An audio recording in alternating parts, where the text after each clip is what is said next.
Spune-ne câte ceva despre anturajul tău de la momentul respectiv, despre grupul tău de prieteni în care te învârteai la acel moment. Când am început să consum droguri, frecventam foarte des skate-park-ul din oraș. Cumva observ imediat un comportament un pic mai diferit față de ce se ascunde sau vorbesc de anumite chestii, de jointuri, marihuana, chestii și vinea și percepția asta că marihuana e o plantă, crește în pământ, ce poate să-ți facă, doar tratează cancer.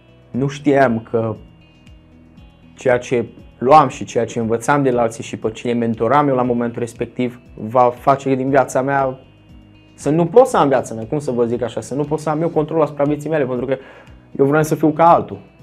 Și atunci nu știam cine eu de fapt. Fugeam de acasă, furam din magazine ca să procur drogul respectiv. Sau era mult mai mult decât substanța în sine care te atrăgea, că prima dată te atrage anturajul. A fost fain la început cu ei, că mă acceptau, dar ulterior s-a creat o legătură atât de puternică acolo că dacă nu făceam, eram umilit. Fie eram bătut, fie eram scuipat, fie eram amenințat. Da.